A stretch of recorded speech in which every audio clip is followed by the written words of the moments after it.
Everything's back from powder coat, including the headers. We've got that cross member painted and ready to go.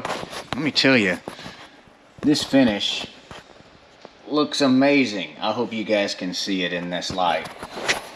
Anyway, let's put a motor in this truck today.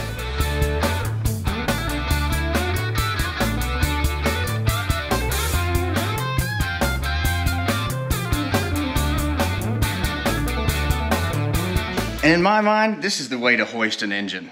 These intake plates and stuff, not a huge fan of. I just don't really like that they're such small hardware that you're holding this thing up with, that you got so much money invested in. So before we make our next step, oh, by the way, these are Outlaw Customs. These are specifically designed for the Crown Vic front end in an LS swap, and they have a lot of movement here. Our idea is put it in the frame and see just how far back we can set that engine, because I can put that transmission mount wherever I want, but I want the motor set back as far as possible.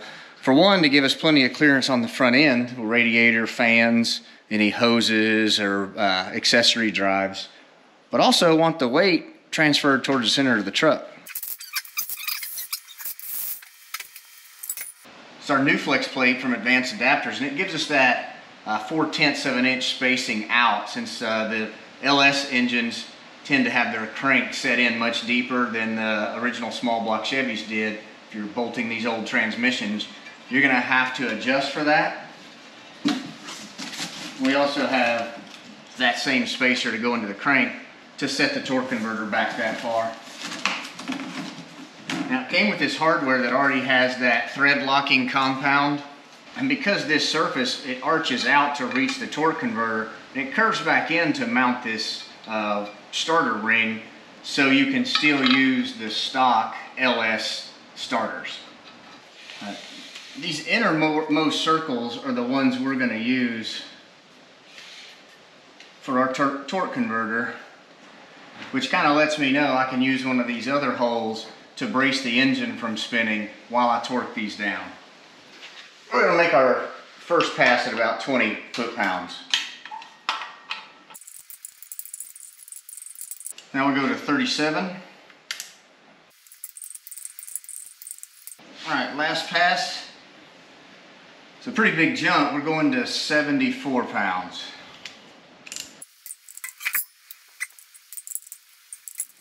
Something I want to make sure and address before we get too far in this project.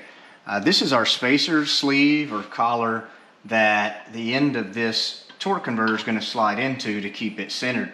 Now, it doesn't go on as easy as it should, so I'm going to have to clean this up a little bit, because I do want this to sort of slide in and out fairly free, because I'm going to use that to adjust or potentially shim the torque converter away from the flex plate, just based on how it sits against the pump in the transmission.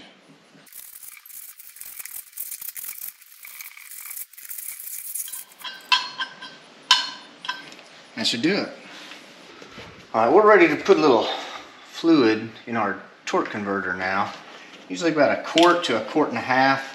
It's not extremely crucial to exactly how much. You just want at least 1 quart, so it helps it prime, I think, once it's running. I'm going to try to spill this as little as possible with no funnel.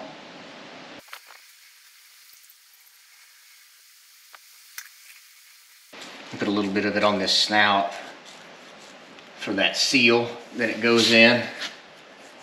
Kind of lubricates it. Also lubricate this O-ring on the end of this shaft. I think that seals the pressure into this when the converter locks up, but again, I'm no transmission guy, I just play one on the internet. There's a lot going on inside these torque converters. If you guys want, you can probably find a related video that shows how these things work. There's a lot of guys that'll cut them apart and show how that stator works. It basically just blows opposite each other like a turbine. It's pretty cool. All right, let's carefully put this thing on. Now that we've got some oil.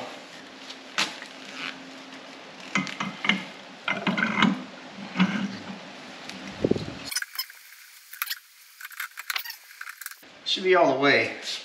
The way you can tell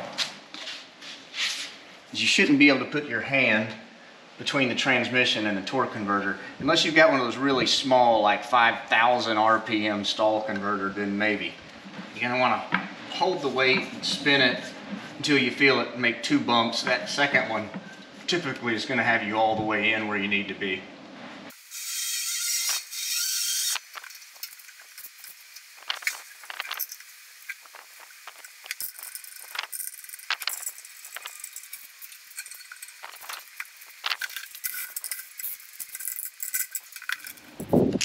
And these guys go, I think about 40 foot-pounds.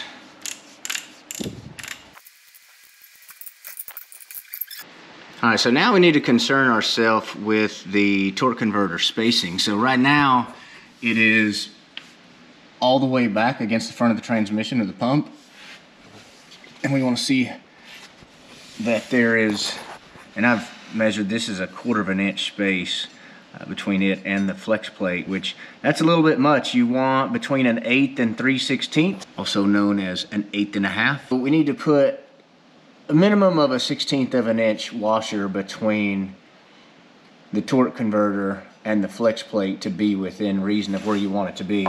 If you have this all the way against the front of the transmission and you bolt it to the flex plate, and by spacing it all the way back tight, you'll burn the pump up and it won't lubricate the transmission properly.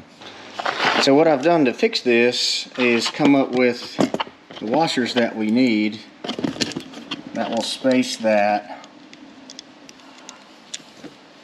It's a 1/8 inch. So that'll put us right where we need it to be.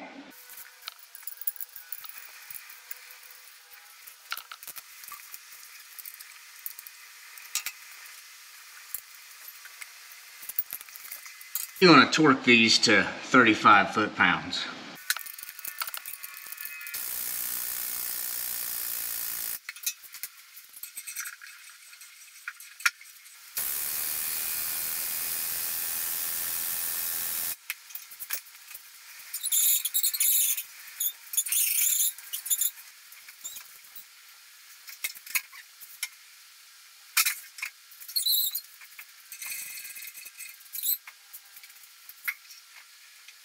I think we're going to be in business here. Was able to move the mounts all the way back to where they're at the back edge right there, which is great because the center line is just behind the first 2 cylinders.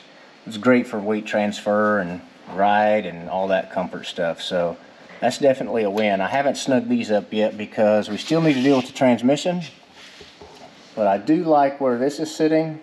There's plenty of room for that big high ram to sit here at this angle. Now we may have a little more of an angle by the time we get the transmission mounted, but we'll live with it because there's still plenty of room. So what we got under here, that I noticed after all this time of working on this frame and painting it, something came in contact with it pretty aggressively right there. I'll get a tool of some sort and straighten this dent out, which I didn't notice till just now, but you'll get that on these big jobs.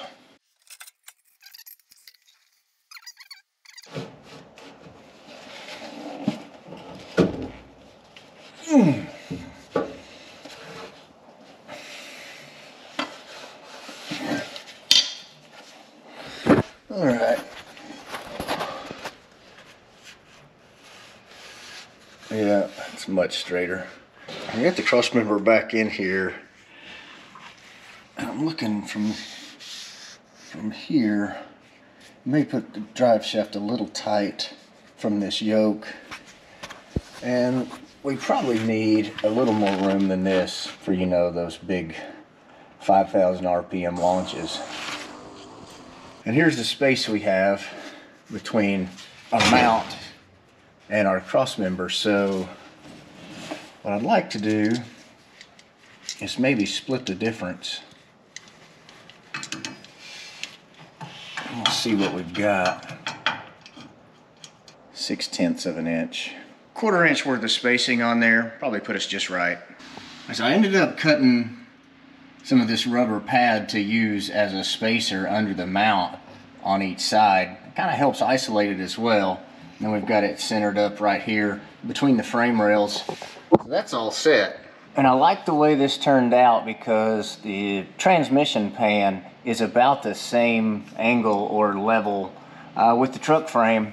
And the oil pan sticks down just a little further than this Crown Vic crossmember does, but we should be fine there. I kind of like having that extra capacity. I did a few other things. Now, of course, this is just sitting here, but I went ahead and bolted the headers on. And we use these ARP bolts for that, and those Brian Tooley. I think they're 3 layers of steel on these exhaust manifold gaskets. And got our NGK spark plugs anti-seized and torqued into spec. I just set the intake on here. One thing to get it out of the way of my shelf. Another thing to just kind of see how much clearance we ended up with. Turned out really nice. We've got plenty of room to access it back here because we are going to have some vent lines. But I won't fasten this down probably until the last minute, just because running things like throttle cables, the TV cable from the transmission, and fuel lines, etc. So this is bolted in place, and I went ahead and torqued down the mounts at the bottom here. And we had enough play with these. Actually, I can't say enough about these motor mounts. They're kind of cumbersome because of how much adjustment they offer. But I'll tell you, the Outlaw Customs mounts, I can't imagine using anything else. It's heavy gauge steel. You just paint them when you get them, or have them powder coated, or whatever you want. And it comes with all this really nice hardware. So those are torqued down, and I was able to center it up the crankshaft between the frame. It may be just a 1/4 inch off center from between the frame rails to the center of where the crank snout is, but I think that may just be related to the Crown Vic front suspension and how that was designed originally. But it's in there, and that was our goal. One of the things I also want to show you guys, I didn't bolt these collectors on yet because they're a little bit long, and I think when you get these from Summit, they're basically just long enough for you to do what you need to do with them. But if I left them at full length and bolted them to the bottom of these headers, they would hang down so far, I'm afraid there wouldn't be much room for the exhaust to stay kind of tucked in and then make that 90-degree turn, well, not quite 90-degree turn, into these collectors. So I'll probably end up cutting these in about half, which we would have had to basically grind back some of this powder coating or ceramic coating from the edge anyway, so we could weld to it when we go to do our exhaust system. Pretty big moves this week. It's nice to start cleaning up the garage a little bit. Motor and transmission and everything out of the floor and now installed in the chassis. Crossmember also was kind of laying around until I got that painted and installed. So we're set to the next project, which will be plumbing on this engine. I've got the fuel line ordered from the good folks up in Canada. Hot Rod Fuel Hose, I think is what their name is. Anyway, if it was free, I would remember. And we ordered our AN fittings, etc. from them, and some of them from Amazon, so we can tie these two together. Got a fuel pressure regulator coming that we can mount on the firewall. Just a little hesitant to do so because I'm not 100% sure where that battery's going to mount, and I kind of want to stay away from the driver's side of the firewall because we know we're going to have the brake master cylinder sticking out, and the steering column's going to be over here, and we're going to have to be routing that stuff. So might be a little too busy to risk putting something on that firewall that might interfere in the future. Anyway, I appreciate you guys watching very much. I hope you enjoyed. Click like and subscribe and all that cool stuff, and tell your friends that I'm the best YouTuber that you've ever seen in your entire life.